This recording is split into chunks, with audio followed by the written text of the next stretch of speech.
I already see some familiar faces, or at least some familiar names. So it's a pleasure to have you all here. So my name is Pedro. I'm leaving my email there also, if you want to contact me at any time. I'm a PhD candidate in international politics at Fudan University. I'm registered for the doctoral program in international politics from the School of International Relations and Public Affairs, SIRPA.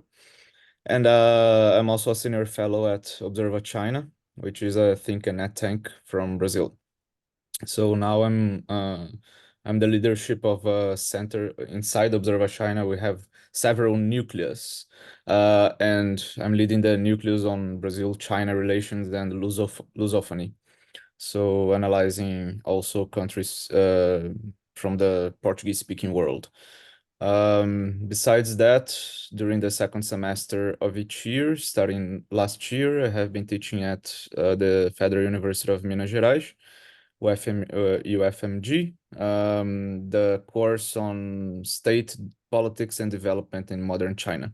So I try to analyze Chinese politics, basically, looking at Chinese history and also Chinese politics per se, and finish it with a bit of Chinese foreign policy and, of course, relations with Brazil. So that's the idea of the cooperation with UFMG, where I'm a guest lecturer. And that's generally it. I think in terms of professional trajectory, I began my studies regarding China during my master's in 2017. The same time when I entered the BRICS Policy Center, which is a think tank affiliated to the Pontifical Catholic University of Rio.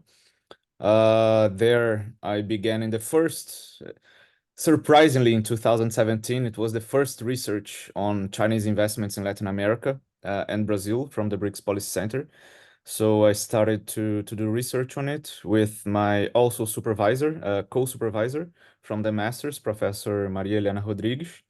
And my supervisor was the director of the BRICS Policy Center, Professor Paulo Esteves. So with them, I began doing research on China. I fell in love with it because, I mean, China is kind of addictive. When you begin studying China, when you begin working with China, you get sucked into it, and it becomes somehow a passion. And from there onward, I've been working in multiple research, in multiple places. I've worked with Professor Evandro Menezes de Carvalho, his Chinese name Gao Wenyong, at the Center for Brazil-China Studies of the Getúlio Vargas Foundation in Rio. I've been there for a little over 2 years, working with him. Then I've also been visiting researcher at the University of Aveiro in Portugal, working for the Center for Asian Studies under the supervision of Professor Carlos Rodrigues. And I've lived in Portugal for almost 3 years before coming to China, and I'm now in Shanghai since last year, since China reopened. So I came right afterwards. I was quite anxious to finally come to China because I began my PhD online. So it's a pleasure to be here. And if you have any further doubts, feel free to let me know. Although now I'm in the PhD in international politics, actually I began my undergrad studies in law at the Faculty of Law of the Federal University of Rio de Janeiro. But my passion has always been international relations, to be honest. And I must admit that life is much happier in IR than in law. To be honest, it's for me personally, it's a much more interesting field. And after that, I did my specialization in IR at Clio Internacional, and then my master's finally at PUC-Rio. So that's the general trajectory. There are many other things, but I don't want to waste any time talking about this trajectory. Feel free to connect through LinkedIn or WeChat or whatever you want. Reach me out in the social media. I'll be happy to talk with you. And today, I thank also, by the way, Professor Edelso Parnov for the recommendation, and also especially Leticia and Beatriz for the invitation, and the whole team from ABC and also from ASIC from Tsinghua University. Thank you for your presence. Thank you for the invitation. It's a pleasure to be here, and congratulations on the initiative. I think I'm always very happy to see more and more organizations being born to deal with Brazil-China relations. So congratulations for that. Regarding our talk today, I will try to put it here, right? Right, maybe you can see it better now. Yeah. So I'll begin, of course, with Disney because I love Disney. And yes, so it makes sense to put it here too. But I promise it will connect with what we'll discuss here. And before I say anything, I'll just put the video on and let you watch a bit of it. Because we're going to talk throughout the lecture. I've structured it so we can talk about Brazil-China, Brazil-US, and also BRICS. Why Brazil-China and Brazil-US in terms of Brazilian foreign policy? Because of course we cannot talk about Brazilian foreign policy in a comprehensive way, just in a general manner. So in terms of focus for this lecture, I decided to talk about Brazilian foreign policy and how it evolved based on the relations between Brazil and China and Brazil and the US. For relatively obvious reasons. China, because our lecture today is about BRICS. China is part of the BRICS, and it's one of the most important partners for Brazil. And the US, because it's a historical and traditional partner for Brazil, and also an important player if we look at the international system today, including in terms of China-US competition. So this little video of 2 minutes, it's the only one that I'll put you here for you to watch today. It's a video from a movie called Los Tres Caballeros, and it's very interesting. I don't want to say anything now. We'll talk about it afterwards, so you can watch it without any previous bias or something. So I'll just put it here for it to play. I hope you can hear it and hear what's it saying. If you don't hear any sound soon, let me know, please. We're not hearing any sound. Oh, now I can hear something. Oh, Walt Disney does it again. For the Yes. musical screen surprise of them all is headed your way. First, a new personality is added to the Disney Hall of Famous Characters. Panchito, the Mexican rooster. A two-gun churro who joins his fine-feathered friends Donald Duck and Joe Carioca. Son of a gun, it's a pleasure to see such fine gentlemen in Mexico. With me, caballeros, brigade caballeros, they say we are birds of a feather. We're happy amigos, no matter where he goes. The 1, 2, and 3 goes, we're always together. They're the Three Caballeros, a reckless, amorous, swashbuckling trio riding a magic carpet to romance and adventure. And here's a surprise, a glimpse of the newest thing to hit the movie since talking pictures came in. Walt Disney actually combines for the first time on the screen cartoon with flesh and blood personalities.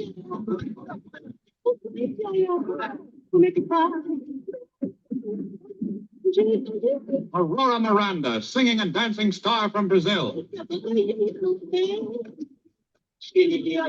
Dora Luz, outstanding video and screen star from Mexico. And you'll always belong to my heart. Carmen Molina, sensational Mexican dancer.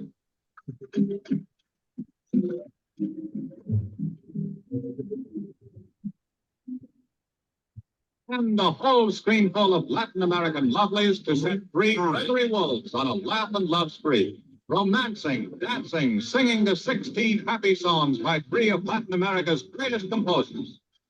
Yes, 16 top tunes for your heart, 1,000 thrills for your eyes, and no end to laughs in Walt Disney's latest pleasure-packed, full-length Technicolor feature, The Three Caballeros.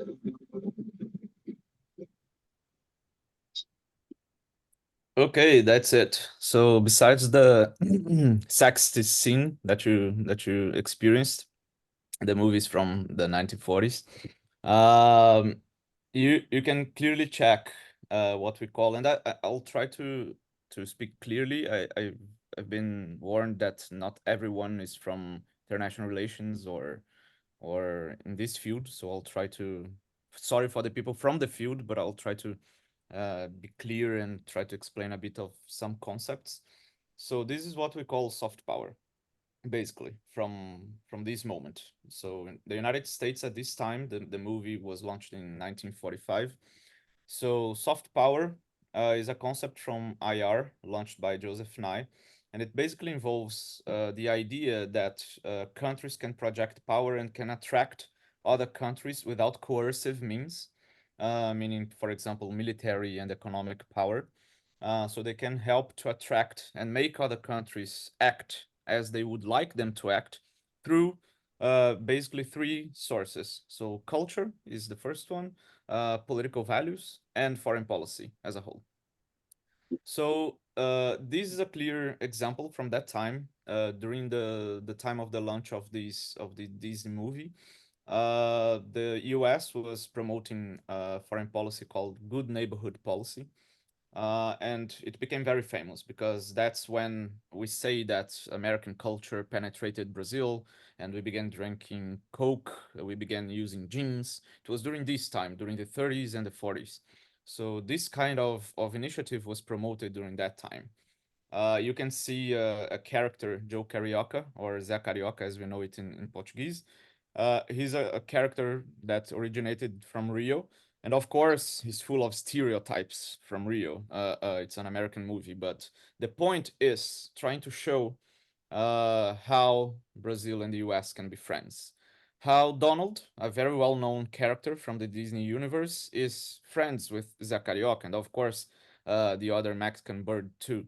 But talking here about Brazil and the US, all of these movies try to show the proximity between Brazil and the US, how the two countries are friends, how they have historical relations, how they can build up more initiatives together. You also saw, for example, the presence of a Brazilian singer in the movie, so there were lots of cultural exchanges during this time. So all of this to mention that one of the traditions when we look at Brazilian foreign policy, one of the traditions that we talk about is Americanism. This is not a coincidence. This was something built throughout the decades, especially during the 19th century.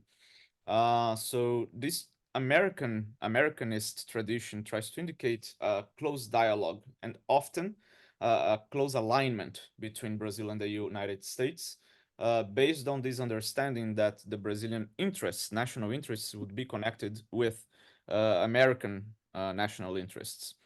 This kind of idea was originated basically in the early 20th century, when Brazil had a diplomat, very well-known diplomat called Barão do Rio Branco, and the Baron, as he was mentioned. The Baron had this perception that the balance of power was moving from Europe to the United States. So he understood that Brazil should get closer and closer with the United States in order to fit in the new international order that was arising at that time. And so there began the tradition of Americanism. Brazil began trying to get closer with the United States under the big stick policy that was promoted by Teddy Roosevelt in the early 20th century. Brazil was seen, so the big stick policy was a series of interventions, direct interventions from the United States in Latin American countries. Therefore, the name Big Stick policy. So the US wanted to avoid any possible European intervention amid some of what it saw as chaotic environment in Latin America. So the US tried to contain some kind of movements in Latin America, and therefore use the big stick to try to contain such movements and maintain some kind of order in the continent. And Brazil was seen as a beacon of hope in the southern parts of the continent. So that was one way that Brazil was able to.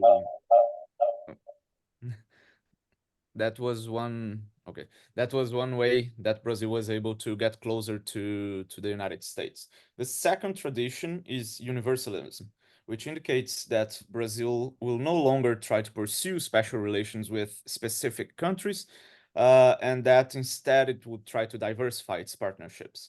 So in the background of this tradition, it has the idea of autonomy from Brazil.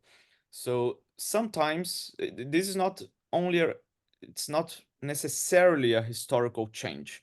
So we saw it during the Bolsonaro administration, for example, that Brazil tried to get closer to the United States, to have an alignment of sorts, at least while Trump was in power. So we see that, of course, after the 50s and the 60s, we see a tendency in Brazilian foreign policy to follow much more universalism than Americanism. However, we do see some moments where this changes and we see a return of Americanism and then a return to universalism and so on. So as I said, recently we see much more universalism than Americanism, but there might be moments, such as in the Bolsonaro administration, that Americanism will make a comeback of sorts. Another thing of change that is worth mentioning is that Brazil throughout time tried to build some kind of developmental agenda and a foreign policy that tried to go beyond ideological barriers. We saw this even during the military dictatorship in Brazil in the 60s, 70s, and 80s. So Brazil trying to, at some point, trying to disengage with ideological factors and trying to have a more autonomous foreign policy. This began particularly in the late 1950s, when this idea of a more independent foreign policy began to surge. The PEI, as we know it, was applied in the early 60s, this independent foreign policy, but its origins were in the late 50s. And the three main bases for it were autonomy, diversification of partnerships, and also development. This new view from Brazil starting in the 50s had this idea of Brazil doesn't win from maintaining a mindset of East versus West because of the Cold War mentality of the time, East versus West. So it began changing the mentality to North and South, or center and periphery. These terms of center and periphery are particularly connected with the dependency theories. I don't know if you've heard of it, coming from CEPAL, from the UN, and also from important scholars including Brazil, for example, Teotônio dos Santos from Rio, from the Fluminense Federal University, who was quite famous in the field of dependency theories. And so it was very connected with this idea of was mostly a Marxist-Leninist approach to the theoretical framework, at least from Teotônio dos Santos. And we saw this increase of a search for the country to industrialize, to focus on its domestic development, and to boost its industrialization. So one of the policies that were conducted at the time, for example, was the substitution of imports, as an example, to foster the industrialization of the country and of the national industry. It's also important to make a differentiation, as Gelson Fonseca Jr. mentions, he's a Brazilian scholar. He makes a difference between two moments of Brazil's engagement with the international society. So first, the autonomy through distance, which took place before 1990s, and then autonomy through participation. So why autonomy through distance, first of all? Brazil used to have this more protectionist approach to imports. For example, it didn't sign all the treaties, for example, treaties on nuclear expansion, treaties on human rights, even on environmental matters. Some of them weren't signed by Brazil by that time. It wanted to have autonomy, and it didn't want to bind itself to treaties and to the international society standards. So that's why we mention autonomy through distance. But after the 1990s, there was this idea that Brazil actually should pursue an autonomy through participation. So Brazil should instead engage with the international society, should sign treaties, it should proactively participate in international regimes and organizations. So this was also accompanied by, of course, by the Washington Consensus that Brazil began somehow to adopt during the 1990s and to promote more liberalism in its economy. Of course, we see now some contradictions with the current needs of the country. For example, the percentage of the industry in the GDP of Brazil, it decreased a lot throughout these decades since the 80s until today. That's why we're talking a lot about reindustrialization efforts now. So there is a difference in terms of approach and how to conduct, for example, industrial policies regarding these two moments in history. And the final remark that I would like to put forward in this initial moment is regarding the governments of Lula da Silva and Dilma Rousseff. So both of them are from the Workers' Party from Brazil, PT, and they have this perception, and they put forward this perception during their governments. We're going to talk about their governments soon, that development is actually not a solitary path. So countries should try to achieve a sustainable and collective development. What does this mean exactly? So first, countries are not islands, so they're not separate from each other. If I develop myself, I should help other countries also to develop themselves, so that we have better markets, we'll have better access to markets, we can engage in more initiatives together, and the population overall, they can benefit from this increasing engagement between countries and from their developments. So this is based on the principle of non-indifference. And this is part of the reason why during their governments, Brazil engages a lot with global South nations, trying to get more than getting them to unite more, especially in terms of around common agendas in their international system. So these are the basic factors that I want you to have in mind while we talk about the historical perspective from Brazilian foreign policy. I'm going to mention some governments very quickly for you to have a grasp of how Brazilian foreign policy evolved throughout time.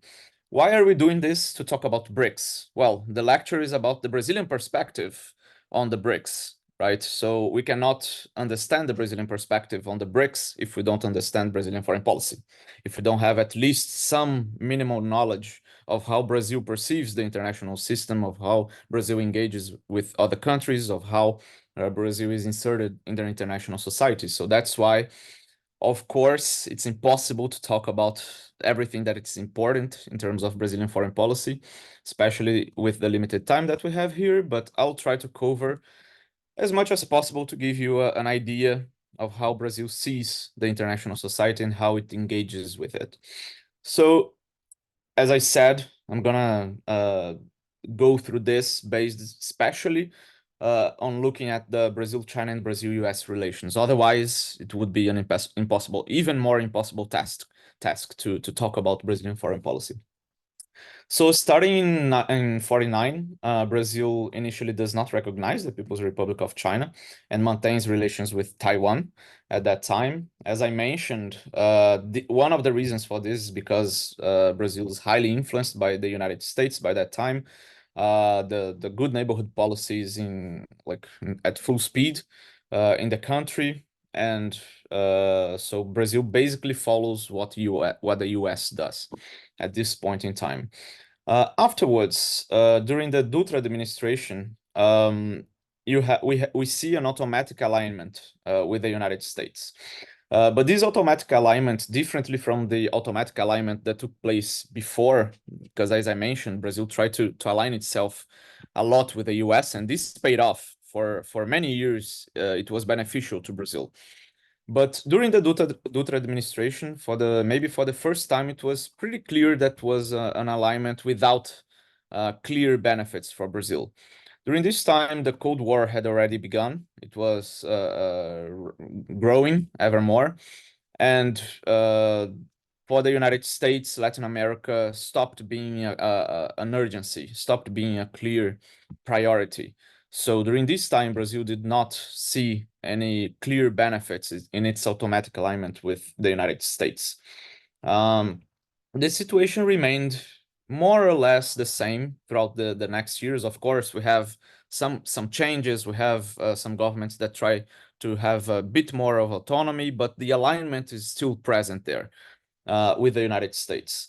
So the first, maybe the first change that we see in this automatic alignment, or at least in this stronger kind of alignment, is during the Quadros and Goulart administration, when they implement the independent foreign policy that I have just mentioned. But they suffer a coup d'etat, supported by the United States, by the way, who was already a bit wary of possible socialist movements happening in Brazil and Latin America by that point. Throughout the Cold War, the United States supported some coup d'etats in Latin America, including military ones, such as in Brazil.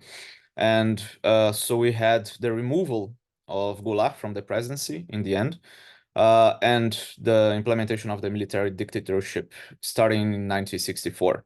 So the first military president was Castelo Branco, and he again, of course, the first military government. The military were supported by the United States for the coup. So of course they promoted realignment with the United States during this time.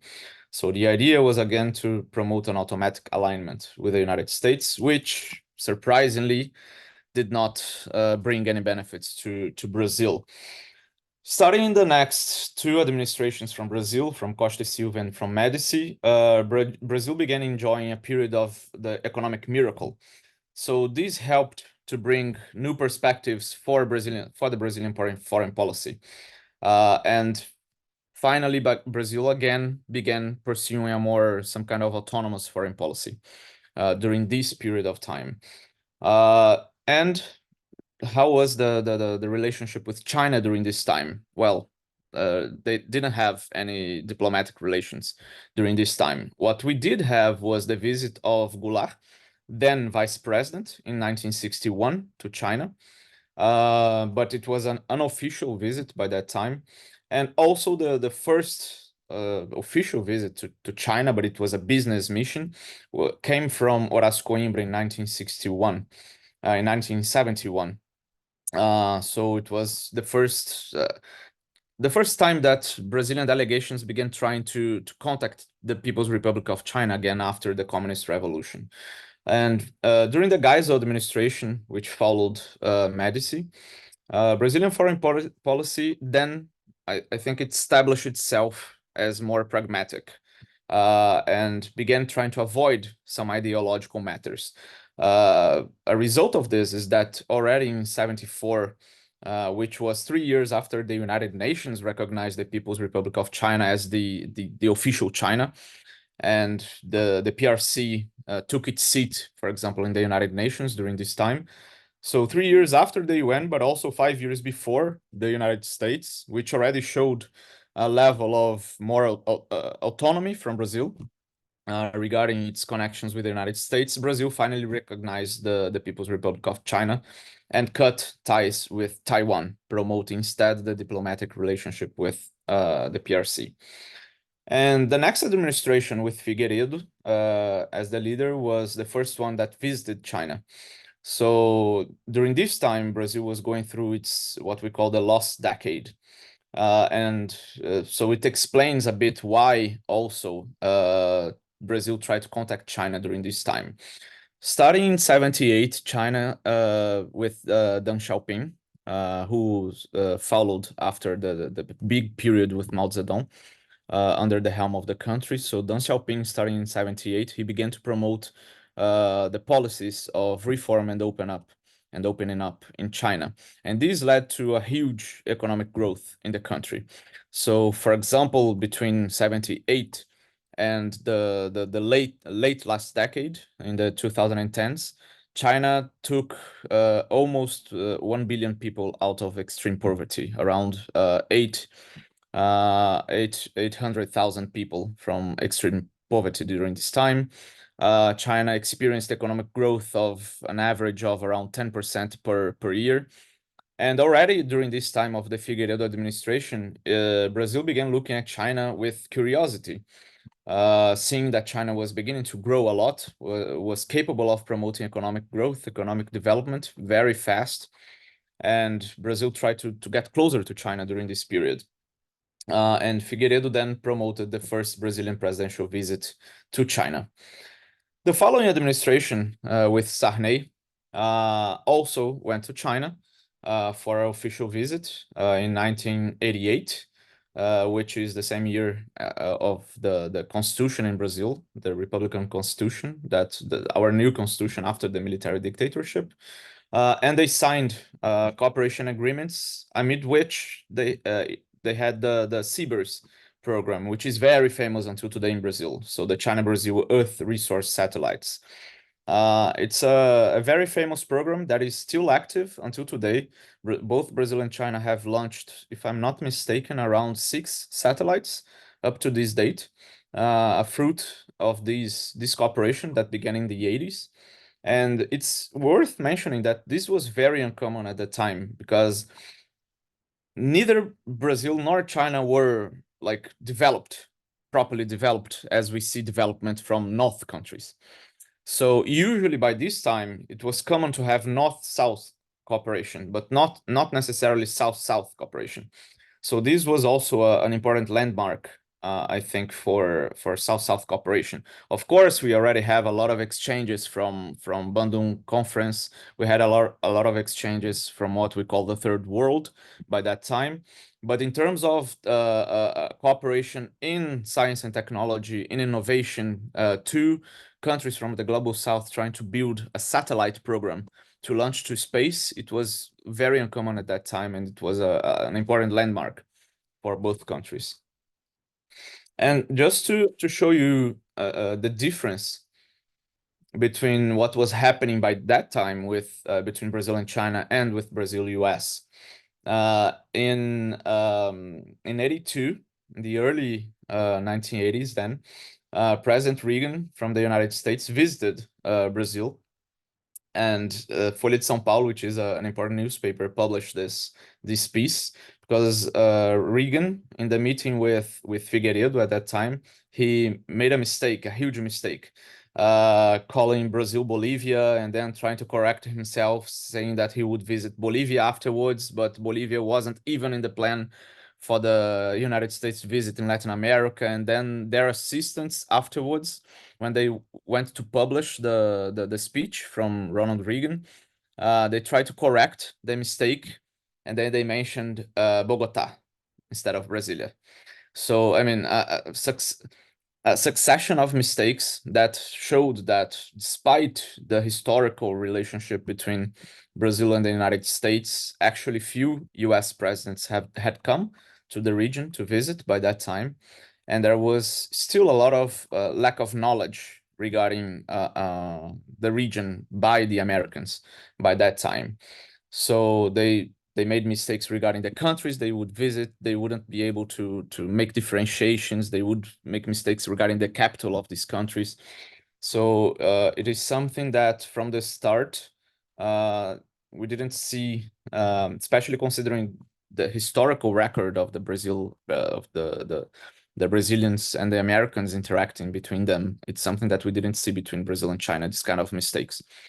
And finally, as a landmark also for Brazil-China relations, in 93, Jiang Zemin visited Brazil, and then the two countries signed the strategic partnership between them. This was the first. Now China has these agreements of strategic partnerships with many countries, but interestingly, the very first strategic partnership that China signed was with Brazil. It was the first country with which China signed a strategic partnership, which is very interesting and shows the impact of Brazil-China relations by that time. Because of course, we're now in 2024, and we're talking a lot about the 50 years of Brazil-China relations, the anniversary of Brazil-China relations. But of course, if we look at history, Brazil and China interact for a longer time than only 50 years. We have tea in our territory. Those from Rio de Janeiro will know the botanical garden has lots of tea origins from China. And these came in the 19th century from China, specifically from Macau. So of course we know that Brazil and China have also historical relations, just as much as with the US, just as much as Brazil has with the US. But in terms of diplomatic relationship with the People's Republic of China, then we celebrate the 50th anniversary now.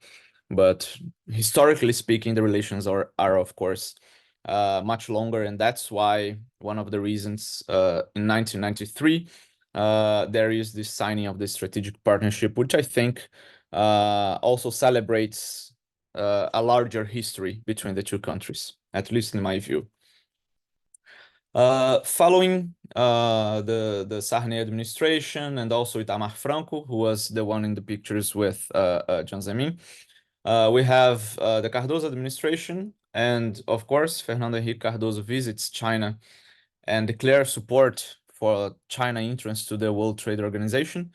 And then for the first time in 2000, under his administration, China becomes Brazil's largest Asian trade partner. And US remains as the overall largest trading partner still during this administration. But China, you can see China is already climbing the stairs. So it already appears as Brazil's largest Asian trade partner. And finally, during the Lula administration, China in 2009 particularly becomes then Brazil's main trade partner. And still today, for 15 years in a row, China is Brazil's main trade partner, and it's also one of its main investors. So in 2004, Lula visited China. Hu Jintao also visited Brazil. Both countries began institutionalizing more their relationship, for example, with the creation of the Brazil-China Business Council, the CBC, and also with the Sino-Brazilian High-Level Commission for Cooperation, the COSBAN. This year, for example, Vice President Alckmin will come to China in June, so almost there, to participate in COSBAN meetings. So it's also for those who want to look at Brazil-China relations, looking at COSBAN is also very important. During this time when China becomes Brazil's main trade partner, the US goes to second place, where it remains. And during the Lula administration, we have a clear focus on South-South cooperation, on the expansion of Brazilian diplomacy. So a lot of embassies and consulates are open in many continents. We have the expansion of the Brazilian presence around the world. And Brazil, again, begins having a more autonomous position in the international stage, including in terms of criticism towards the US international actions on the war on terror from the US. At the same time, we see throughout the 2000s the rise of China in the international stage.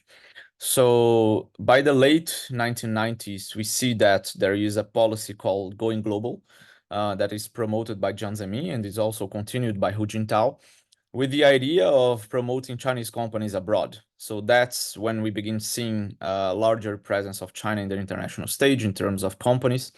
China also begins engaging much more in terms of international politics during this time. And that's the period during the 2000s, China begins being the main trade partner for many countries. And then that's why we mentioned that this is the period of the rise of China, at least in Western eyes. And it's also the moment when the BRICS appear for the first time, with our first summit in 2009, same year as China becomes Brazil's main trade partner. Then in 2012, already under Dilma Rousseff's government, we see that the bilateral relations are elevated to a new status of global strategic partnership. So it's not anymore only a strategic partnership between the two countries, but they identify that their relations also have global impacts, that their relations have common agendas, and they should unite forces also in the global stage. So therefore, the name Global Strategic Partnership. Sorry for the Brazilians at this time in the morning to have to look at Bolsonaro's face. but it's also important for us to mention this time period. So under the Rousseff administration, we saw that there was the signing, for example, among other agreements, there was the signing of the 10-year cooperation plan between Brazil and China. At the same time, I don't know if you remember or if you saw this, but under the Dilma Rousseff administration, there was a scandal, and the WikiLeaks showed that American espionage on many Brazilian companies and also personnel, including President Dilma Rousseff. So during this time, the Brazil-US relationship had some frictions. Dilma was very irritated that this happened. And when we talk about Chinese espionage in Brazil, for example, it's always interesting to remember that espionage takes place between countries, all countries. So, I mean, in the end, we can debate this more afterwards, of course, but it's not something that is only as sometimes we may see in discussions, the worry that China may implement espionage mechanisms against other countries. Well, Brazil, at least so far, doesn't have any case of Chinese espionage, but it has against American espionage, for example. So it's something interesting to keep in mind too. And during the Bolsonaro administration, of course, he did visit China despite all his rhetoric, but he did visit China, and Xi Jinping also visited Brazil during that time. But the bilateral relationship was marked by a lot of controversies from the Brazilian side, with both Bolsonaro and his family, his sons, making very bad remarks about China, about the Chinese people, replicating somehow some kind of speeches and statements from Donald Trump in the US. That's why Bolsonaro, for some people, he's called the Trump of the tropics. And despite Bolsonaro being relatively close with Donald Trump, when Biden is elected, the relationship between Brazil and the US suffers from it, because Bolsonaro did not necessarily he appreciated the US, but he didn't like the Democrats. He specifically had good relationship with Trump. So it was not a relationship between countries, but between governments more than anything during this time. And finally, you can see the difference, right? Look at Xi Jinping's face with Bolsonaro. Look at his smile with Lula. You can see the clear difference between Brazil-China relations only with semiotics, only with these two pictures. Lula in China, he's called Zhongguo de Lao Pangyao, which means the old friend of China. So Lula is seen as that because it was during his government in the 2000s that Brazil and China got closer, that China became Brazil's main trade partner, for example. So when there was a lot of repercussion when Lula came last year to China, a lot of Chinese media launched a lot of news about Brazil, about the Brazilian people, about the Brazilian culture. It was very interesting. And I was able to participate also in the presidential visit here. I was able to very quickly meet Lula and talk to Dilma, to Haddad, and to other ministers. And it was very interesting because there were a lot of Chinese interest in that. So in how they came to China, how they perceived China, how the meeting was. I was able to participate in the meeting in the New Development Bank. So it was the first official visit of Lula here in China, and afterwards with some meetings in the hotel, in the Peace Hotel where he was with the delegation. So it was very interesting, not only to talk to them, but also to see the repercussions in the Chinese society regarding Brazil and regarding Lula specifically. So in general, we could see between both sides these new waves of optimism, and from on the one hand, while relations, when it comes to Brazil-US relations, while these relations remain stable, diplomats usually say that Brazil has a mature relationship with the US. Therefore, it's normal for frictions to appear between the relationship, which is absolutely normal. I mean, the more we have relations, the more frictions and also, of course, similarities we'll have. and also important points of cooperation. But there have been some frictions, as you might have seen, for example, from Lula, some of Lula's speeches regarding the war between Israel and Palestine, the war between Russia and Ukraine. Some of Lula's comments abroad were highly criticized by the international society, especially by Western powers, namely United States and some European powers.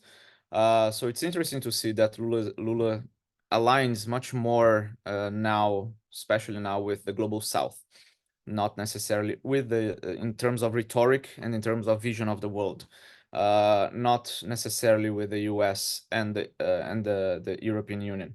However, does this not mean that Brazil has bad relations or should have bad relations with the US and Europe? Quite the opposite.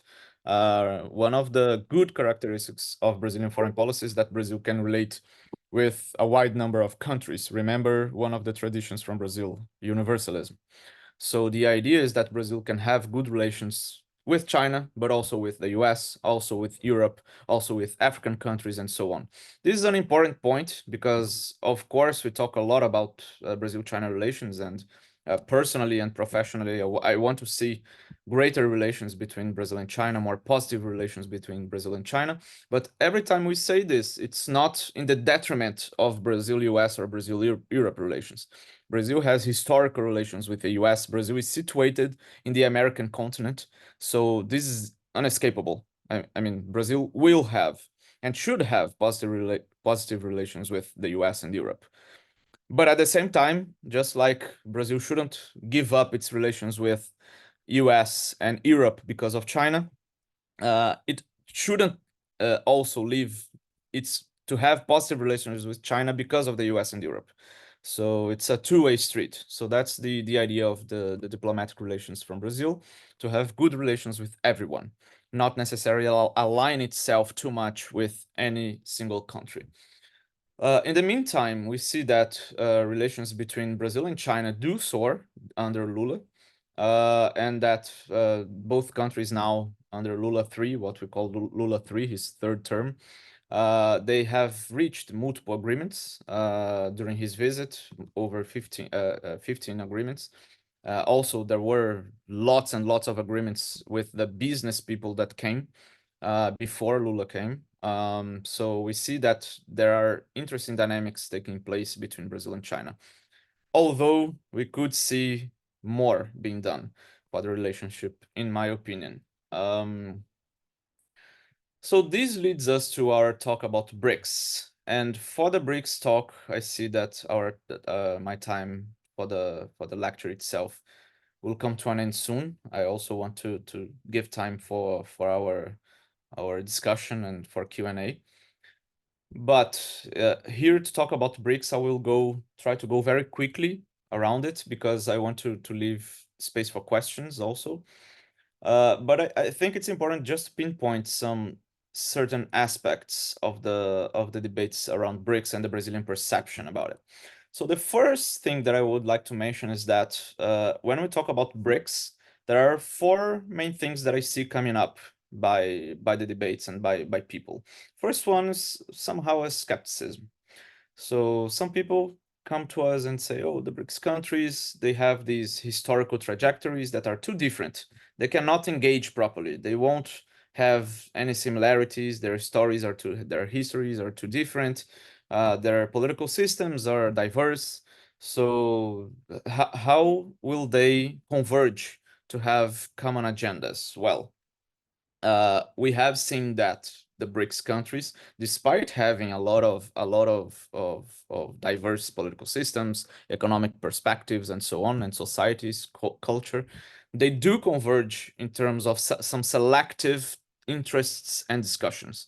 So, for example, for regional matters, BRICS countries will not deal with, for example, the Russo-Ukrainian war. It's something that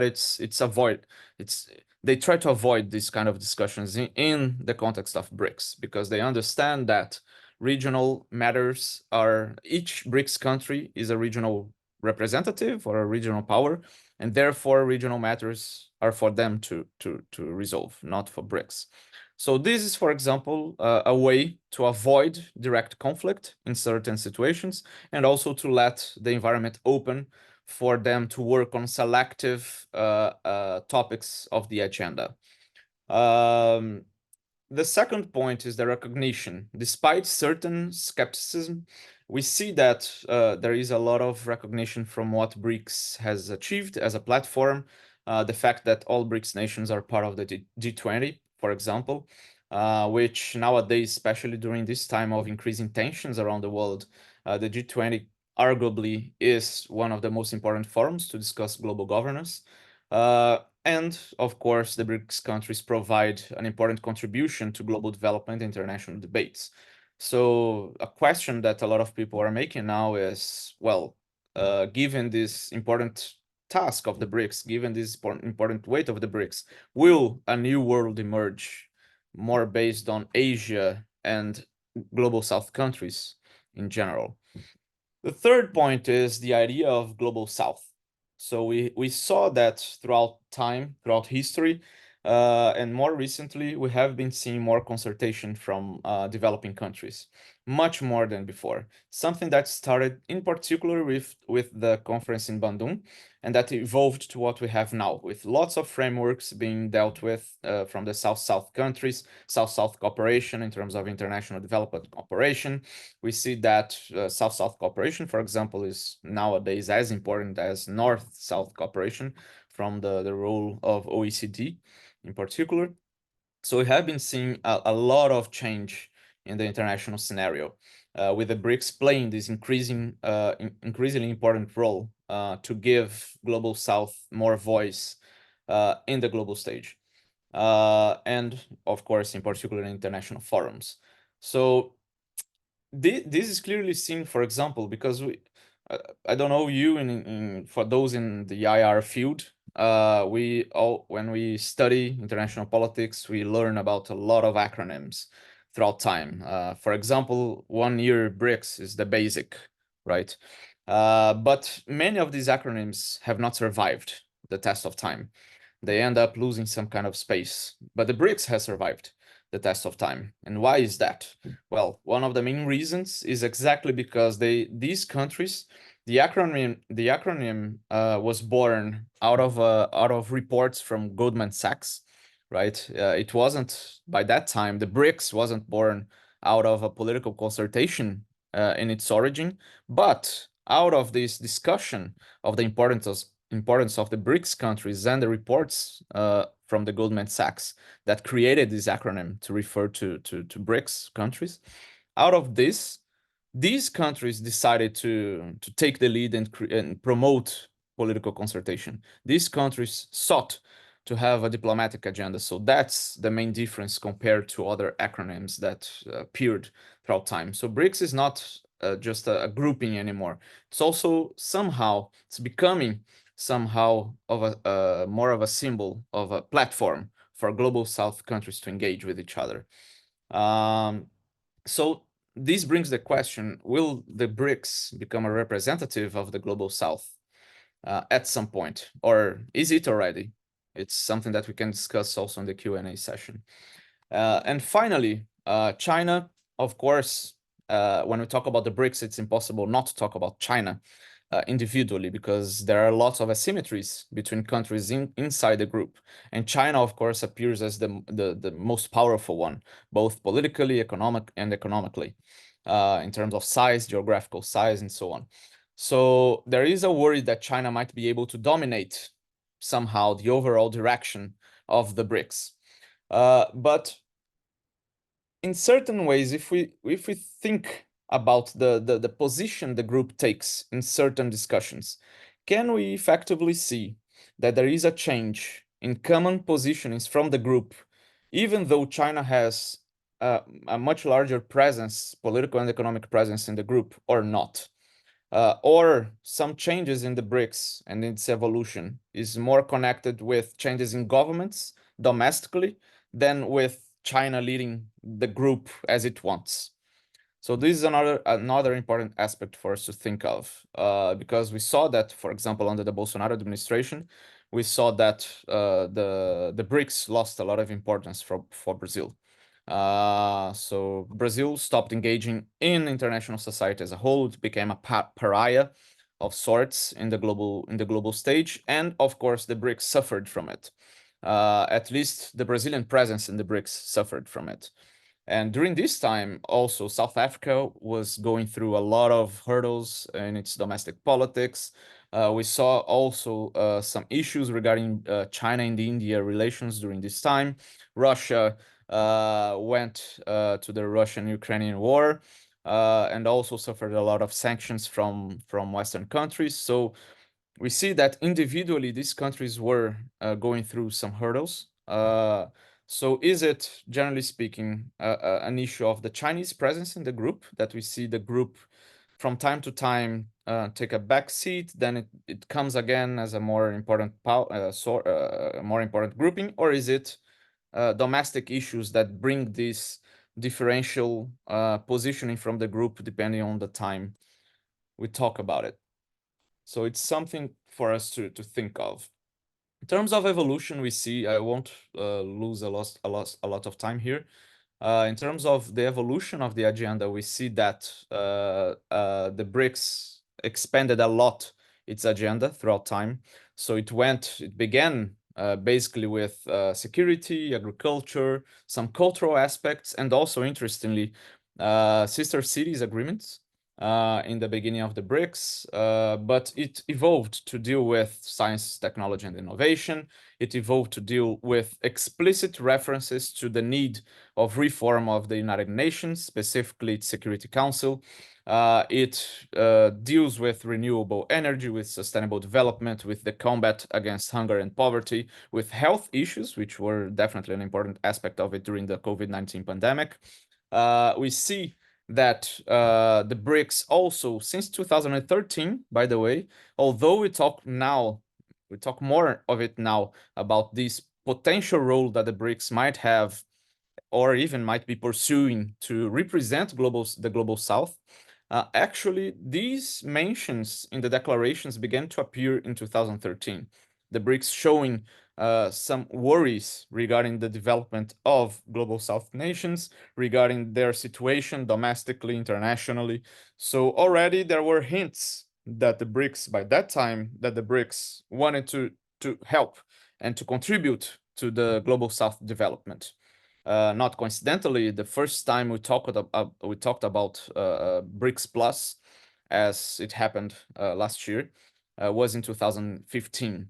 BRICS Plus as the idea of the expansion of BRICS. The first expansion happened in 2011 when South Africa joined the grouping. So initially, South Africa wasn't there. It was included mainly due to a geographical representation for the grouping to have a representative from the African continent. So initially it was basically Brazil, Russia, India, and China. South Africa came a couple of years later. And the second expansion was last year, when during the summit, it was something that China wanted since 2015. It went through a lot of discussion. You can talk more about the Brazilian positioning regarding the expansion of the BRICS soon. But it has been being discussed for a long time already. It wasn't something that was done out of the blue. In 14, of course, we have the creation of the official creation of the new development bank, and also some other areas were brought into the BRICS. We see that the grouping tries to promote and push for the reform of the IMF, of the World Bank, and of course of the UN. We have been seeing that there is a discussion now about the use of national currencies in the relations between BRICS members. For example, Paulo Nogueira, he had this idea of R5, which is because the currency of each BRICS country begins with R. So he had this idea of R5, using a mechanism to promote this interaction with using national currencies between BRICS countries. So this kind of discussion is increasing, also possibilities for economic partnership. And we have the critiques, of course, that the BRICS countries make regarding the current global governance landscape. So this is something that Brazil and China in particular, I'm not a researcher on Russia or on India or South Africa, so I cannot say with confidence about their foreign policies and how close they are with Chinese aspirations in terms of global governance. But in terms of Brazil and China, I can say that there are four main things that they have similarities in terms of critiques regarding global governance. The first one is the perception that there has been a perpetuation of American and European power structures since the end of the Second World War. So the United Nations in particular was created after the Second World War in 1945, and it hasn't gone through a lot of changes and reforms. The discussions about the UN reforms are as old as time. We had discussions in the 1990s, we had discussions in the 2000s, but effective reforms, we have had some smaller reforms in the UN, but bigger reforms, as Global South countries have demanded, they have not truly happened. The second critique is the fact that the Global South nations have risen to the occasion, particularly after the 2008 economic crisis around the world. So developing nations have become more and more important, both politically and economically, and socially, by the way, around the world. So their voices need to be more heard and taken into account.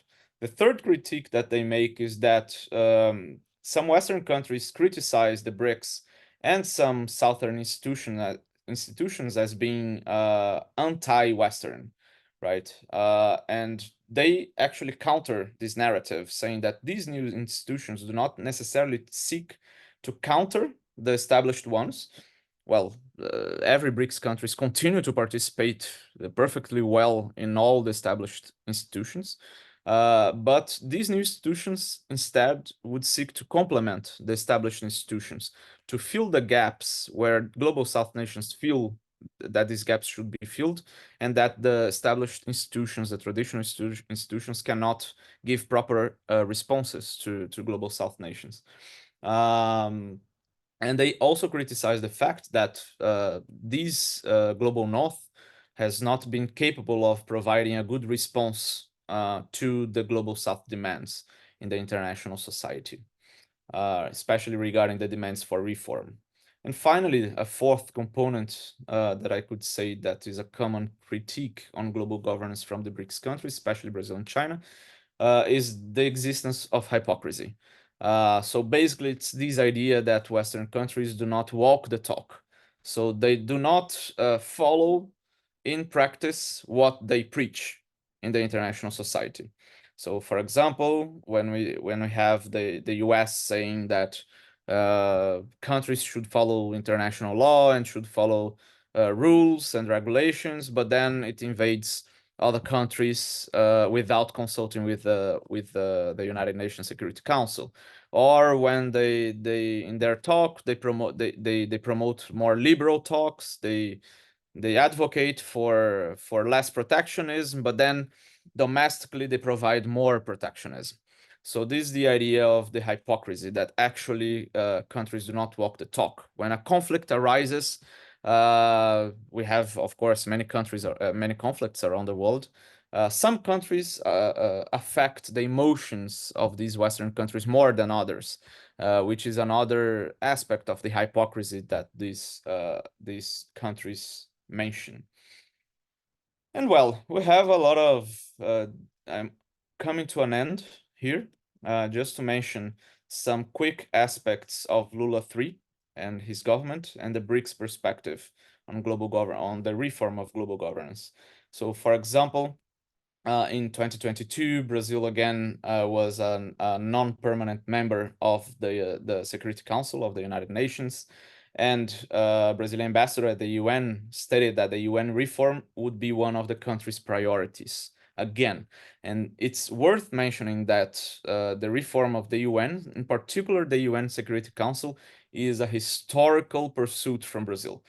We can trace this since the League of Nations, not even the United Nations. So the organization that preceded the United Nations was called the League of Nations, and Brazil already wanted a permanent seat in that organization. When the UN was launched, it was considered to give Brazil a permanent seat, but at that time, Brazil ended up without the permanent seat. Instead, it was offered a non-permanent seat in the launch of the UN. And since then, Brazil has tried to pursue its permanent seat in the UN. So it's an old dream for the country. Also in 2022, but in December, when Lula won the presidential elections, in his very first speech, he stated, "We will fight again for a new global governance with the inclusion of more countries in the UN Security Council and the end of the veto right, which undermines the balance between nations." So you can see that this is still very much present in Brazilian foreign policy and in its discourse. Late last year, in December 2023, Brazil began its presidency in the G20. And it has three priorities. Among them, reform of global governance. It appears again. So it's clearly a long-term goal for Brazilian foreign policy. The G20, as I mentioned, can be considered today one of the most important forums to discuss global governance issues, including its reform, because it's one of the few forums where leaders from all of these main countries can have a reunion and have a meeting and talk, given all the tensions that we have been seeing from the world. It's one of the few forums where this can happen. So it's quite important that Brazil has put not only hunger, poverty, inequality, sustainable development, but also reform of global governance. Of course, neither of these priorities will be achieved in 1 year under the Brazilian presidency, but it's important to keep up the pressure, to keep bringing this topic up. At least in the eyes of the Brazilian government. So this brings the question if we can indeed see throughout time, and under this government, we can indeed see a balance between state and governmental policies. Because, for example, under Bolsonaro administration, Brazil became a pariah. It didn't pursue properly its international goals based on traditional diplomatic principles and goals from Brazil. So a challenge for the country is to better balance this state and governmental policies. So what it seems today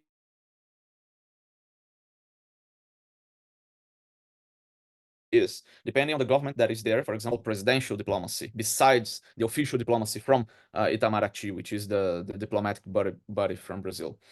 So we see that sometimes these two are not aligned. Brazil, in certain ways under Bolsonaro, it lacked a proper state foreign policy. Of course, it had under Itamaraty, but some of the goals were not properly pursued, the historical goals from the Brazilian diplomacy. And we see that in other governments, such as under Lula, diplomacy is much more valued, and the president really engages with international actors, going even beyond the role of Itamaraty. So this is an important aspect of Brazilian foreign policy, especially under Lula. Lula tries to be this international leader of sorts. He generally likes diplomacy differently from, for example, Dilma Rousseff. It's widely known that she didn't like foreign policy and she didn't like to engage in international affairs. Lula is quite the opposite. He generally likes, so he engages with a lot of international actors. At the same time, when we look at BRICS, we see that for the first time, a former president of a country, in this case, Dilma Rousseff, becomes the president of the NB. And of course, this is an indication, this is a signal that Brazil values the BRICS grouping and Brazil values the new development bank. Of course, the indication of Dilma also comes from domestic politics and from what happened during her second term. So of course, it's also her presence in the NDB is also connected with domestic politics, but it's also an important signal that Brazil values the BRICS and the NDB, putting a former president as the president of the bank. in an effort to try to re-strengthen the BRICS, and especially the Brazilian participation in the BRICS. Also, of course, we saw that last year there was a proposal and the invitation for new members to join the BRICS. We have now around 20 countries that have made formal pleas to join the grouping, and we have around more 20 countries that haven't made formal pleas, but they had mentioned they would like to join the BRICS grouping. So a total of around 40 countries showing a lot of interest in joining the BRICS in the short or medium term. And last year, the invitation was made for Egypt, Ethiopia, Iran, Saudi Arabia, and the United Arab Emirates, and Argentina. But because of the election of Javier Milei in Argentina, who is from the far right, Argentina in the end did not join the BRICS, only the other 5 countries. So one of the things that we can discuss during our Q&A, if you're interested, is about the Brazilian perception regarding this expansion movement. How did it see this expansion happening? What Brazil expects from this expansion, from what we call BRICS Plus.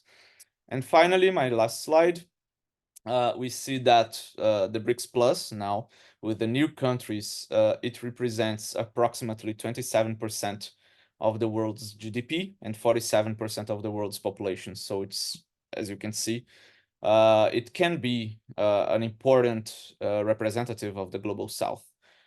It also controls a lot of natural resources, in particular global oil and gas reserves. So we can think and ask ourselves what will be the role of BRICS in terms of consensus building and in the provision of global public goods from now on, especially if we think about sustainable development. And the final point that I'd like to make is that we have been talking a lot, especially as the BRICS expands, relations between BRICS countries will become more complex. So it's the question about the coordination is inevitable. We do see the need for better coordination among BRICS countries to find common agendas and common interests.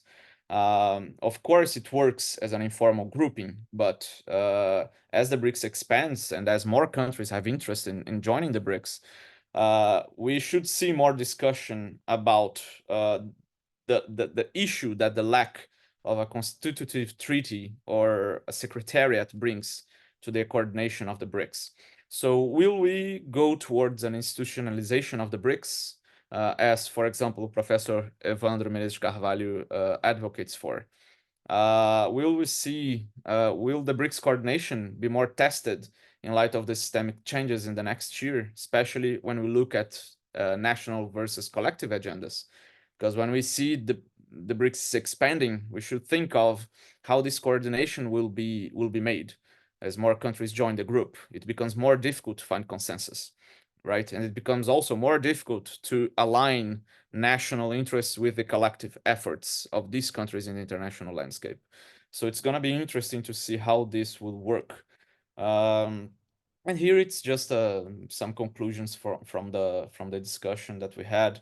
I mean, they're personal conclusions, so I don't see profound reforms happening in the short or medium term, because such reforms that these countries are asking, they are unlikely in a system which fundamentally depends on systemic inequalities at home and abroad. So if we like to see those reforms and have more voice from the global South, systemic changes are also needed from how the system works. Not only about changing. If we look at the full reforms, okay, of course, it's possible to have good reforms inside the current system. But if we look at profound reforms for global South countries to have effective, more equal voices, we would have to rethink also the system, not only the institutions and how they work. At least in my view. Also, we see that the importance of maintaining this level of pressure and highlighting certain topics in international forums are still essential, because change takes time, okay? And we shouldn't look at possible failures as failures, full failures, but as a process, okay? As they pave the way for future opportunities and for future change. And finally, we have been seeing that the BRICS is taking more and more responsibility in the international system, adding more countries to its grouping, expanding its agenda. So the question is the BRICS moving from a soft or a moderate reformism to something else, to becoming a representative of the global South? Is it advocating, or will it advocate more or less for more profound reforms? Because we see that BRICS countries benefit from the current system. We see that they initially, at least, and so far, they haven't been willing to completely change and overhaul the system. But where is this discussion about reforms going? So it's something that we can also think of, because of course these countries benefit from the current system, but there has been more demands for the democratization of the international system. So how will this take place? And finally, as I mentioned, despite some Western countries criticizing the BRICS for being anti-Western or becoming more anti-Western, particularly, I don't see this happening. I think the BRICS are not anti anything. The new institutions are complementary to the existing institutions. They do not seek to be anti West or anti anything that is out there. This happens because of the lack of proper response from northern countries, from the global north, to answer for the demands of the global South. So the global South takes action and tries to create new institutions, try to engage more between them, but it's not necessarily anti-Western. I don't see that in that way. And that's it. I talked a bit more than I expected, but I hope you enjoyed the lecture, and please feel free to ask any questions or comments or make comments. I'll be happy to engage in the debate. Thank you. Thank you, Pedro. We already have a lot of comments. And the first question is from João Paulo. João Paulo, do you want to read it out loud, or can I read it?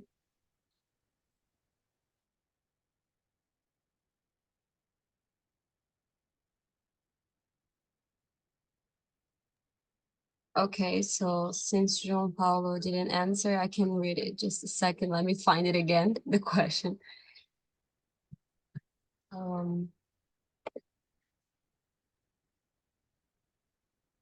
Okay, so the first question is, what exactly is covered in the strategic partnership agreement between Brazil and China in the 90s? Yeah, I'm seeing now the questions too. I think might I go and answering them, or because he's made like 3 consecutive questions, so maybe I can already. Yeah, you can go for it. Okay, good. Yeah. João, if you want to turn on your camera and come here, feel free to. So just interrupt me anytime. So in terms of the strategic partnership, usually these agreements, they are very broad. They do not have specific requirements or anything. It's like the Memorandum of Understanding with the BRI, with the Belt and Road Initiative. They're very broad. They include some general guidelines. They kind of directs to where the two countries want to go in terms of partnership. So in this strategic partnership from 1993, the idea was to promote better relations between Brazil and China that went beyond only economic relationship, which is still a challenge for Brazil and China. Of course, the economic sphere is the main one in terms of economy, trade and investments. It's still the main one until today, but the two countries have been trying to broaden the horizons and to focus also on other aspects of the relationship, including people-to-people exchange, including in terms of policy exchanges and investments. Also, we have very few Brazilian investments in China still today. It's still very limited, especially comparing with Chinese investments in Brazil. So generally speaking, what we see is a perception that Brazil and China should engage more together for a common agenda. In terms of the 2012 global strategic partnership, then it's this perception that both Brazil and China. Remember that this comes after the 2008 economic crisis and after the creation of BRICS. So it's the perception that Brazil and China, besides their engagement in bilateral terms, they also have a lot that they can do together in terms of international politics. A lot, for example, in sustainable development, in terms of the green agenda, the so-called green agenda, which is, again, nowadays it's still very active. It's considered one of the main points of the interactions between the two countries in the international stage, and especially in a time when China is being seen as a rival, at least a rival by both the US and Europe. So US talking about rivalry, so China posing the biggest threat or rivalry since the Cold War. And for Europe, talking about decoupling or defreezing, now the new term, defreezing relations.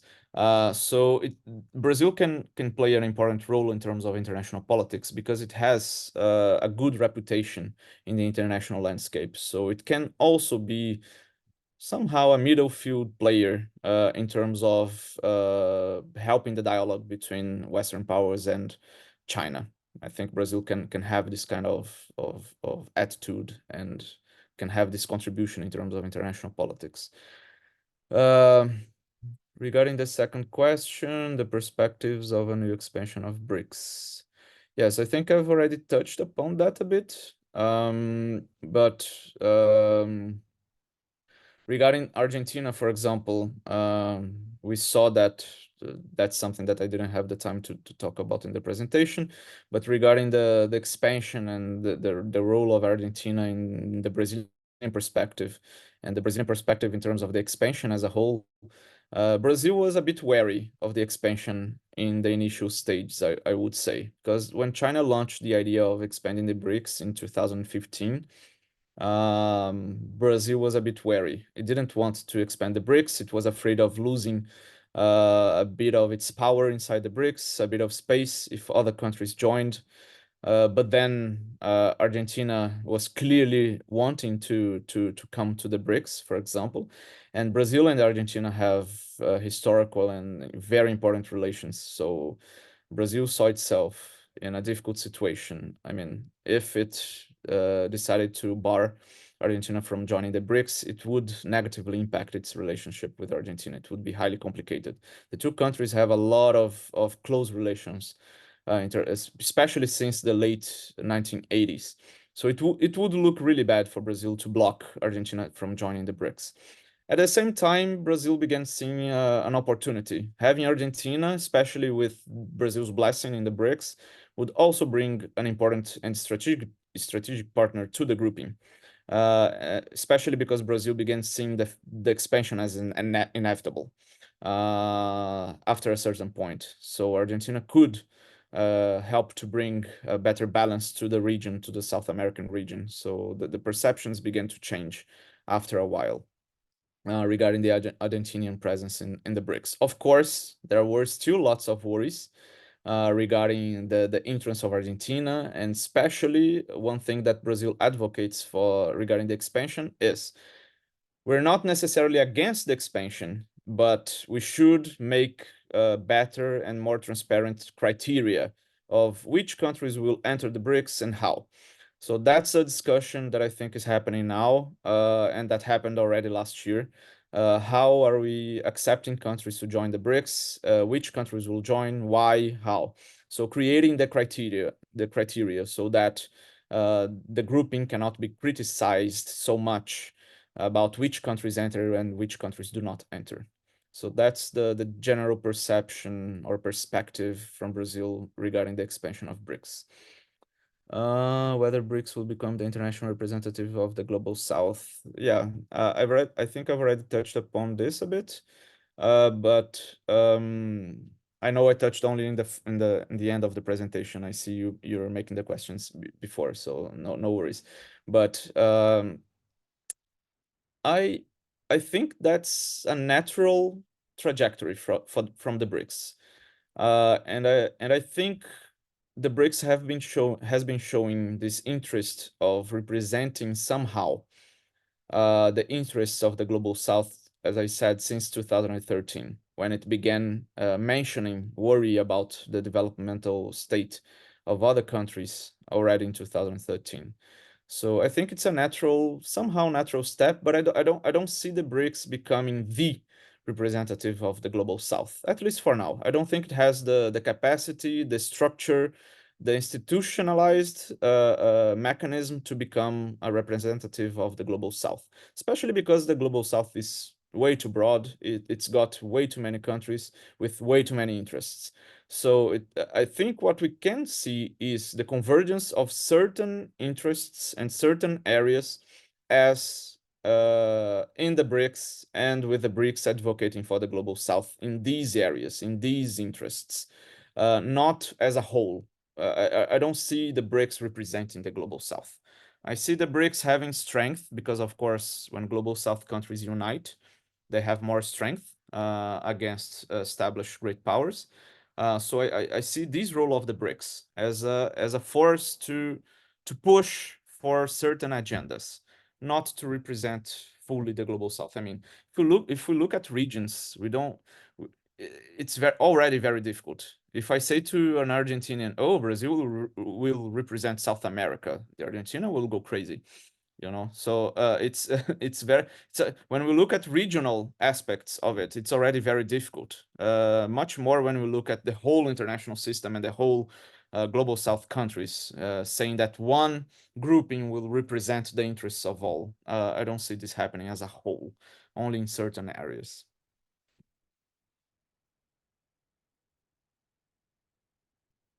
I don't know if can I continue like looking at the I don't know, because Augusto Yeah, you has made can continue Yeah, on yeah, we each can, yes, question in the comments. Okay, good.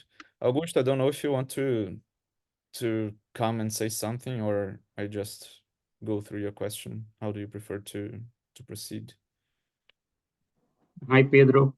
First of all, congratulations for the excellent lecture. Just the question is if in the future Brazil will have to make a position between BRICS and the European and USA position, make a decision. Thank you. Thank you, Augusto. And it's good to have you and see you here. Thank you for your presence.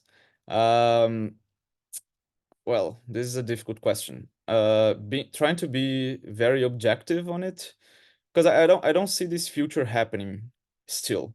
Even in the South Atlantic, where we could see more conflictual approaches between Brazil, US, and China, for example, in terms of maritime space.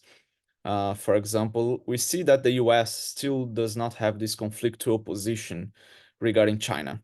It still sees Chinese presence in the continent as controllable, as it's okay. It's still okay.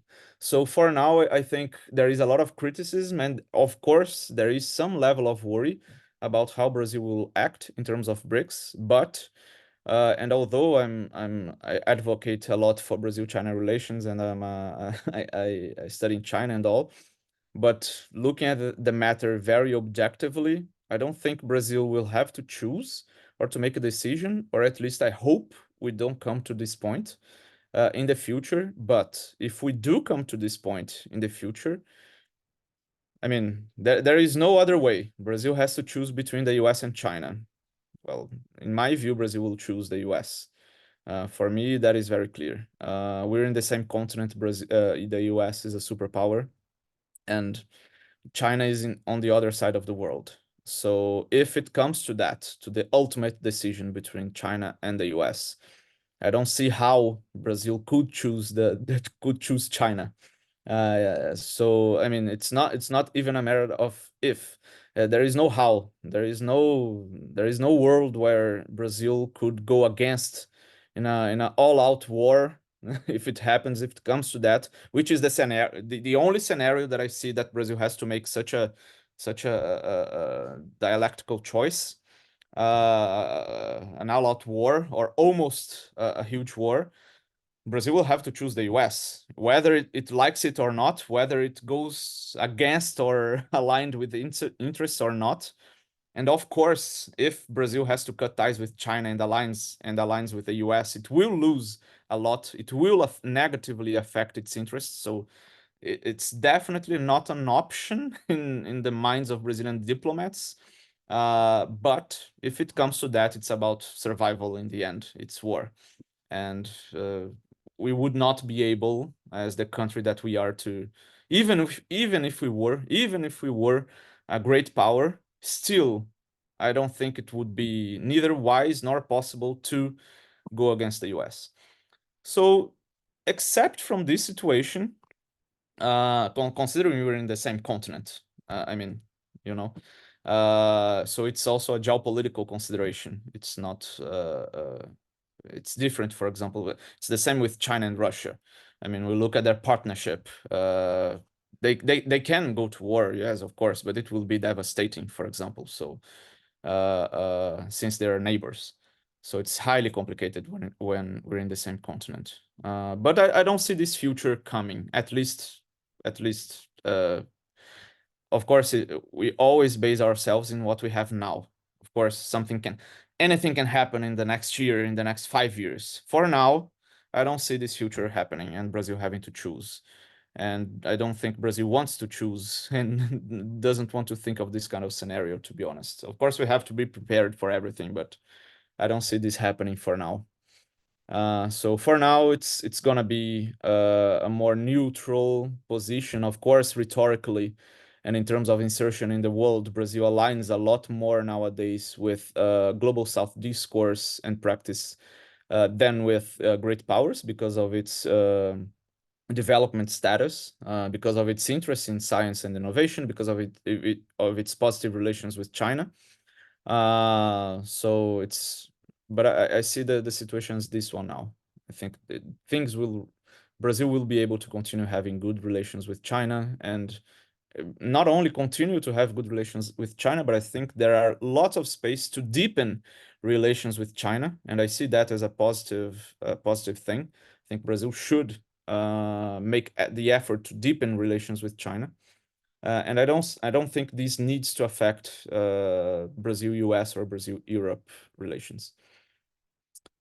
And now we have a question from Anna, if you want to speak. Oh, it's okay. You can read. Okay, You let's don't see. need to read all. Um, It's a big question. Sorry. no worries. Large part of the Brazilian people still strongly identify with. Yes, true. While he's reading, just a reminder, do not send more questions because we are running out of time. We already have enough questions. Thank you, guys. How do I see Brazil's role today on the international scene? I think Brazil, we do see an increasing polarization, both domestically and internationally, so inside countries. The cases of US, Brazil, and some European countries are clear. But we also see that in the international stage. I think Brazil is not neutral. Nothing in life is neutral. In my view, we cannot be neutral in anything. So what I mean is that Brazil has a diplomacy that I see, at least from Lula, under Lula 3, it's more connected rhetorically and practically with the needs of the global South. That for me is pretty clear. We see that in the declarations of Lula regarding the Russo-Ukrainian war, regarding the challenges in terms of global governance and so on. This doesn't mean that Brazil cannot have good relations with the US and Europe. So in this regard, I think that Brazil is in a position, both with Lula and as a whole, even without Lula, in terms of the role that Itamaraty has and has historically had. Itamaraty is a body, a diplomatic body that works wonderfully. Of course, it has its issues that we know, but it's got excellent minds. Its work is wonderful. It's highly praised by the international society. It's a really professional diplomatic body. So I think that no matter the government, if we don't have a Bolsonaro, style again, because then it's too far away from normalcy. We should have guidelines for the diplomacy that follow a certain line of thought, that follow certain objectives overall, no matter the government. But of course, with Lula, I think because he likes diplomacy, because he engages with presidential diplomacy, I think Brazil has even more presence in the international stage, because Lula goes beyond the diplomatic thing that the Itamaraty does, and its relations with other bodies, diplomatic bodies abroad. So I think in this sense, Brazil has an important role in terms of bridging the gap between North and South, between West and East. I think Brazil can have this role. The issue is, will we be able to do it? Because we are also facing a lot of domestic challenges. And whether we like it or not, the President Lula also has to give a lot of attention to what's happening inside the country. So we saw that in the first year, he engaged a lot in terms of international politics, something that is already a bit more controlled this year. This year, so far at least, he's been much more focused on domestic politics than he was last year, for example. With that said, I think one important role from him from last year was putting Brazil back in the international stage, getting its status out of as pariah and bringing back this idea of Brazil is back, right? That he mentions, but it's true. I mean, I think Brazil was able to regain its position as a reliable partner in the international stage, as a partner that can conduct good diplomacy, that gives legal security to other countries regarding the expectations that they have regarding the Brazilian participation in the international landscape, especially in terms of sustainable development, which is an area that Brazil has been a leader since, especially the early 1990s. So I think Brazil has I would say this is one of its main roles in the international stage now regarding the gap between maybe developed and developing countries. I think Brazil transitions well among these two worlds, let's say like this. Mm, yeah, I think I was able to answer more or less everything that you asked. If I didn't, please tell me and I can expand No, on it. it's perfect. Thank you. How do you see Okay, the role? so I can read the next question from João Paulo again. Yep. How do you see the role of BRICS in promoting national currencies and de-dollarization? Is there a new perspective is there a perspective for a new international payment system aside from SWIFT? I mean, for the short and medium term, I don't see anything aside SWIFT getting a lot of space. I think it will remain the main system in the international stage. However, I also think that de-dollarization movements, people that say that the dollar will lose a lot of space and blah blah blah, I think they're being too optimistic. I don't see this happening in the short or medium term. I think there are de-dollarization movements. We see that the BRICS want to use national currencies to engage with trade intra-block, for example, intra-grouping. We see that other global South countries also want to engage more with national currencies instead of the dollar. We see that China, with the Belt and Road Initiative, for example, we talk a lot about the internationalization of the RMB. And of course, the RMB is gaining substance. It's being more and more used, but it's still far away from the dollar. So I do not see this. I see that there are movements. I think these movements are important. I think a lot of countries are unsatisfied with the fact that the US can use the dollar as a weapon. But I don't think it's gonna be there's gonna be a change in the short or medium term. I think we're still gonna live with the dollar as the main, by far the main currency for many years to come. I think at least another decade or so. I mean, clearly as the clearly as the main currency being used. These kind of changes take a lot of time, and I think there won't be any changes. We see that Brazil and China, for example, they're trying to use the RMB and also the real to have their exchanges. We saw the Banco Bocom BBM is having an important role in that. All of this came especially last year. We see these movements also from the BRICS, but it's still small movements. Small movements. We have to see how that goes in the future. Still, I wouldn't go to de-dollarization so quickly, I would say. Next question is from Marco Tulio. In your opinion, Brazil should change its strategies in the expanded BRICS? I don't see the question. Sorry, I didn't see the question. Did Brazil? Brazil should change its strategies in the expanded BRICS, in your opinion? Oh, that is a good question. And thank you, Marco Tulio. Good to have you here.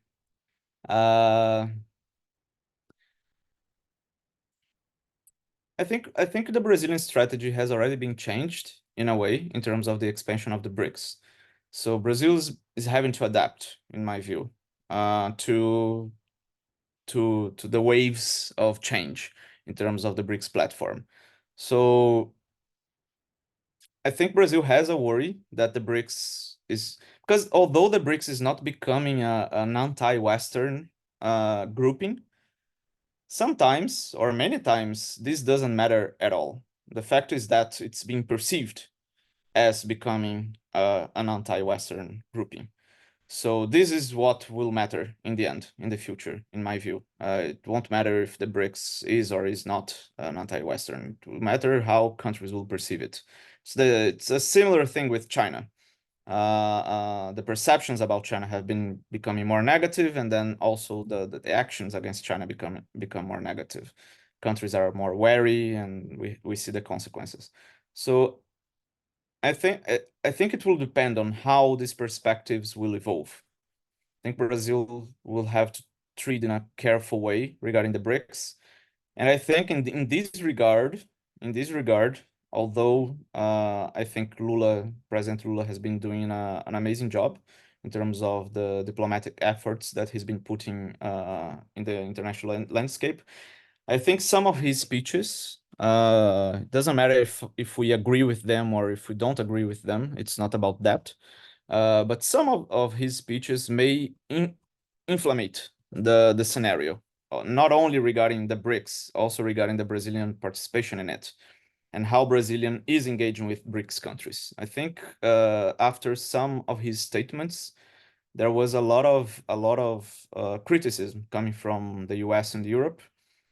And of course, Itamaraty had to come and actually to moderate a bit the speeches that Lula had made. So I think this creates a bit of miscommunication between what, in fact, Brazil wants from the international system and what it is pursuing. Some things are not clear, and I think in this moment in time where tensions are high, I think our diplomacy should have a very clear path without miscommunication at all. I think that's one of the important aspects for us to maintain good relationship with China, with the US, with Europe, and with the BRICS. Having miscommunication is detrimental, in my view, to the Brazilian national interests. So I think it's not necessarily the strategy in the BRICS, because I think the expansion of the BRICS is done. It's a thing, and particularly I see that the expansion will go on, will continue. So I think inside the BRICS, it's a matter of creating criteria. It's a matter of how are we making the expansion, which criteria are we going to use, which countries are going to enter BRICS, which are not, how are we choosing? And of course, during this process, Brazil will have to measure its national interests. It will have to adapt, certainly, to the new scenarios that will appear. But given the moment in time, I think the strategy that Brazil should engage with, more than strategy intra-BRICS is the strategy of how it will deal with the multiple interactions that Brazil have with different actors outside, not only with the BRICS, but how Brazil engages with the international society, with the US, with Europe. And for this, as I mentioned, I think we should have very clear path, very clear diplomatic tools, very clear speeches. President Lula and Itamaraty should be very well aligned so that miscommunication doesn't happen, in my view. I know Lula likes to do speeches, and sometimes it's not programmed speeches. I've seen some of them. I think they're incredible, but sometimes they create frictions. And these frictions create worries, and these worries will impact Brazilian relations with other countries. So that would be my main point. I think it shouldn't. I think Brazil is in a good direction. Generally speaking, I evaluate very positively the government as a whole, both domestically and in its foreign policy. I think the diplomatic body, as I mentioned, is very specialized and is very capable. But I think the thing that I think that should be addressed is this communication issue, both domestically and internationally. Okay, next question is from JP Figueira. Do you think the way BRICS expanded will do it any good? The group basically doubled in a single month and did it by joining very different countries as Ethiopia, Iran, etc., which are not that much integrated amongst themselves, nor with the other traditional BRICS members. Mm-hmm. Yes. I think this is a matter that was analyzed throughout time between the countries, and they reached a decision. I think this is part of the movement of expanding the BRICS. Whether if it's good or bad, I think it's something that we'll see throughout time.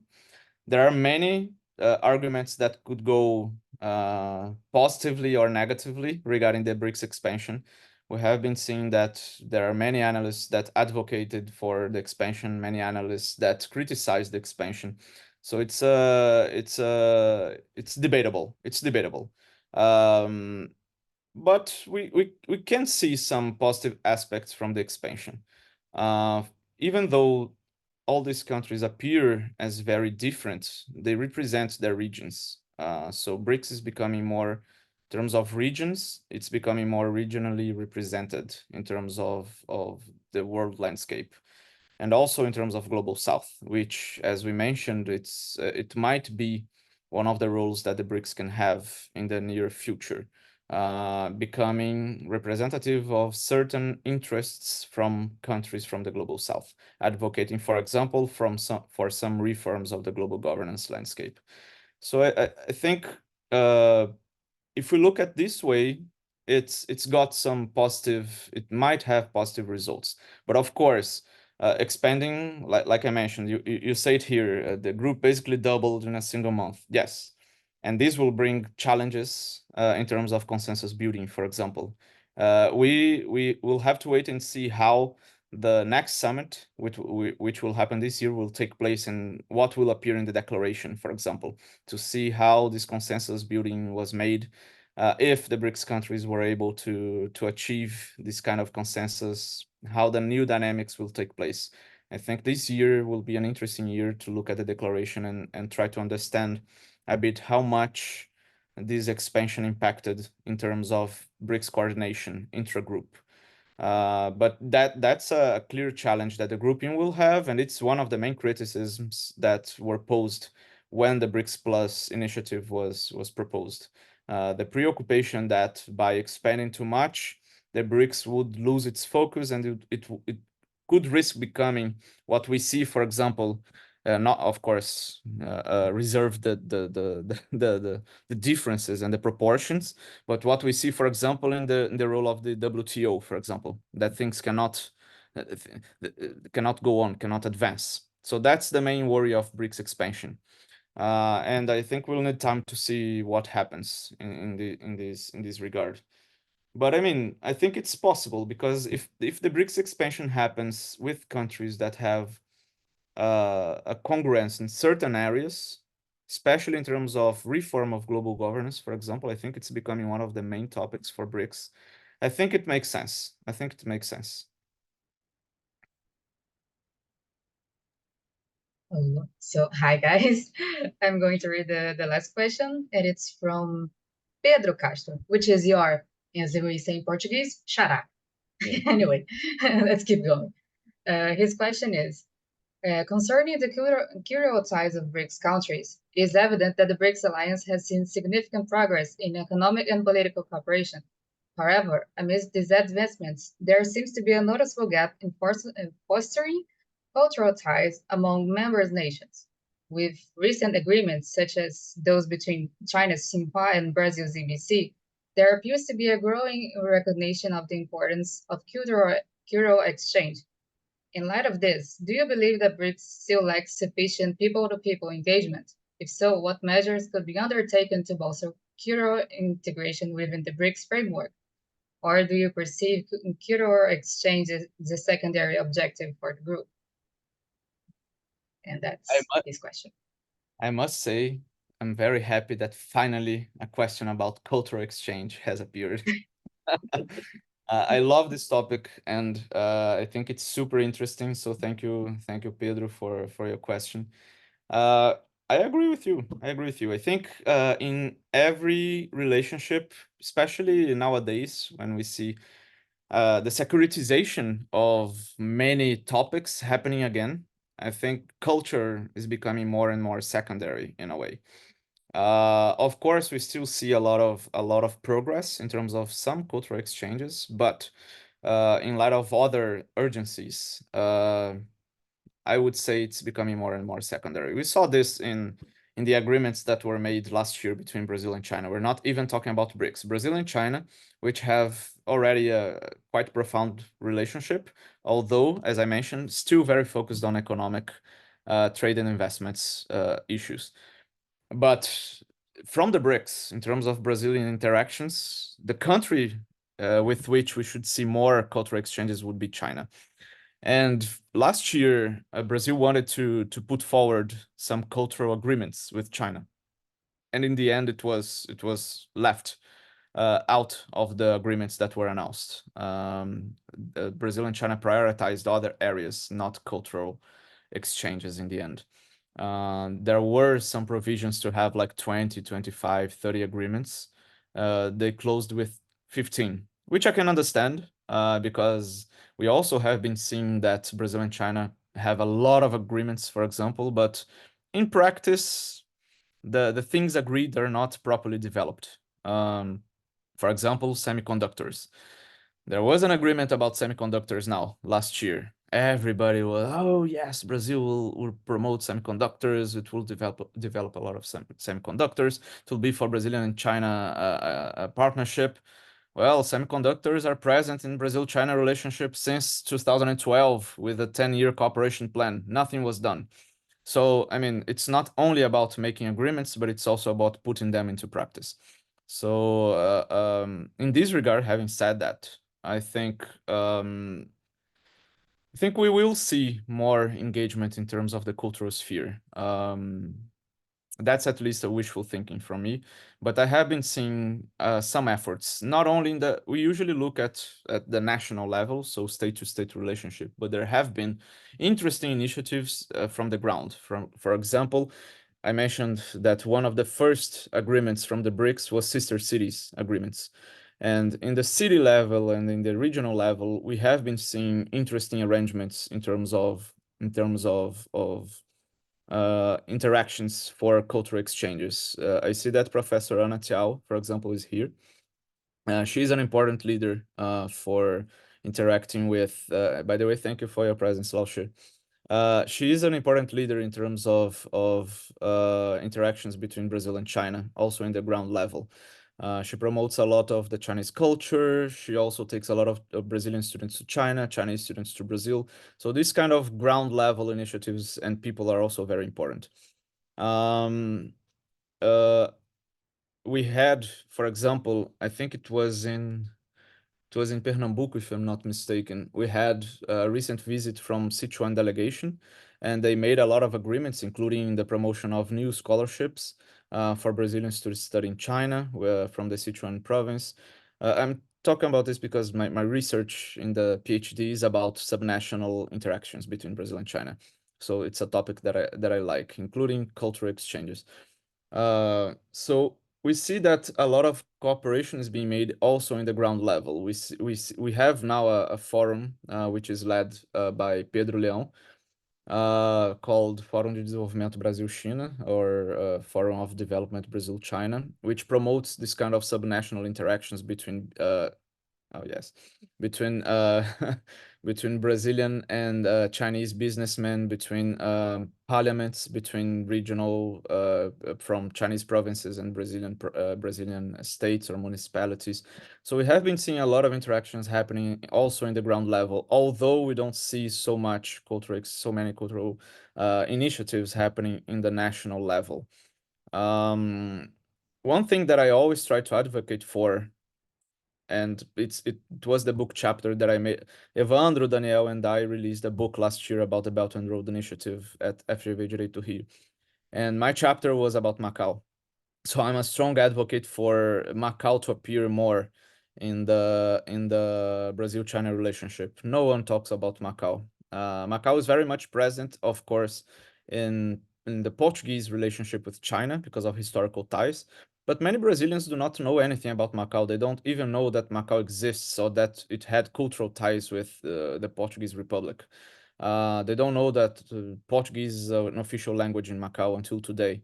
And I think this is an important bridge that we should deal with in the Brazil-China relationship. I think Macau, which is inserted in the Greater Bay Area meaning Guangdong, Hong Kong, Macau area, the Greater Bay Area is an important area if you look at regionalization movements in China. If you look at development of science and technology in China, the Greater Bay Area is the area to look at right now. For example, in the Greater Bay Area, you have city, maybe some of you know it, Shenzhen. It's from there. It's from Guangdong province. So I mean, we should look more at that region in China and also try to promote more relationship in the cultural field with Macau. Brazil still doesn't give proper attention to Macau, which I think it's a mistake in the Brazilian diplomacy towards China. I think Macau has a lot to offer. The University of Macau is becoming increasingly important. It has a lot of initiatives in terms of science and technology and innovation. And Macau has been promoting a lot of initiatives in the region of Hunting, for example, in terms of initiatives for Portuguese-speaking countries, specifically targeted at Portuguese-speaking countries, opening a lot of opportunities in this regard. So, I mean, Brazil already entered the Chinese landscape for investments late. With the delegation that Lula took in the 2000s. Brazil was late in the game. The other countries went there in the 90s. So are we gonna be late also in the Greater Bay Area? That's my question, because it's developing fast. It's got a lot of opportunities, and I think Brazil should take should look more at Macau and the Greater Bay Area in China. Not only for cultural exchanges, but also for science, innovation, technology. The cultural industry, it's there in the outline plan for the Greater Bay Area, the development of cultural industries. Recently, I saw the news, but China wants to invest in the game market in Brazil. Brazil is one of the main markets for gaming in the whole world. China wants to invest in it. Tencent is already one of the major companies in the world, if not the largest company in the world of gaming, which is a sector that has been grew a lot during the pandemic, even more than before, and is challenging the movies and TV series market also. And it can also, both TV series, movies, gaming, all of them can serve to export more of Chinese popular culture and to serve soft power initiatives. So I think it's definitely an area that we should try to engage more with China, including in terms of cultural exchange. We see that South Korea had a lot of success, and it was a state-led It wasn't completely liberalized like in the US. In South Korea, the initiatives regarding soft power and the cultural industry were state-led. So in China, of course, it's also state-led, but I see some good opportunities in this regard. Also in terms of co-production of movies, for example, between Brazil and China. I think there are lots and lots of opportunities in this regard to bolster these cultural integrations. And the same can be said with the BRICS countries as a whole. I see with China, it has more potential, but the same can happen with other BRICS countries. I definitely don't see it as a secondary framework. I think it's a mistake to put it as a secondary framework. Thank you, Pedro, so much. It's very important to talk about all this, mainly also cultural, because I am not from international relations. I am from more from the cultural part. And I just wanted to ask people if you mind to open your cameras, because we want to take a screenshot. We will post review. We'll make a review post on Instagram. So it would be nice if you could open the camera just for a second. And before Bia takes the screenshot, I just wanted to say that I will put a document if you guys want to fill out. It is for you guys to receive a certificate. Some people might be still in an undergraduate student, and here in Brazil we have to deliver certificates to get additional hours. It's important for them. So I will send the link now. Before we take the picture, just wanted to make two extra remarks because I'm only seeing them now. Gabi is here, Professor Gabriel Rached, a good friend and a great reference in the study of BRICS and global governance, by the way. So I hope you enjoyed the discussion, Gabi. Good to see you again. And Professor Fernanda Ilhéu from Portugal. She's a landmark reference, also president of the Association of the Friends of the Belt and Road Initiative, reference professor in Portugal. And I hope I can meet you in person next time. I was in Portugal recently at the CCCM with Professor Carmen Mendes, but I had heard you were in Brazil by that time. I hope next time I go to Portugal, we can meet in person. Professor, you can turn on your microphone. We're not hearing you. Pedro, and I was saying that I look forward to meet him in Portugal or in Brazil anyway. And you are doing a very good job. I'm following you. And in Portugal, you are also reference. And we look forward for a few contacts and cooperation. Thank you, Professor. I don't know if everybody here knows, but I'm both Brazilian and Portuguese, so that's why also studies about Portuguese-speaking countries for me are very dear, because I have this relationship with both Brazil and Portugal very dear to me. When you plan to come to Portugal again?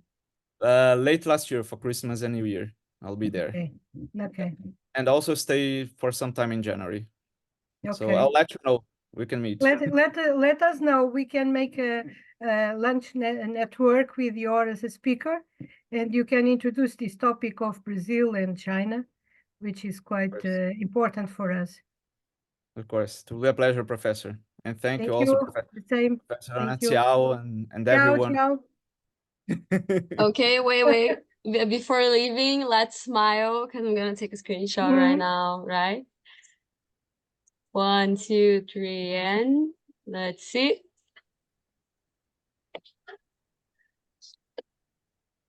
Okay, I think it's done. It's done. It's okay. Okay. Thank you guys for showing up, and I hope you keep following us for more lectures. And thank you so much, Pedro. Oh, and Fernanda wants to say something. You can say. Nicolo also here. Thank you for your presence, Nicolo. He's a colleague from Fudan University.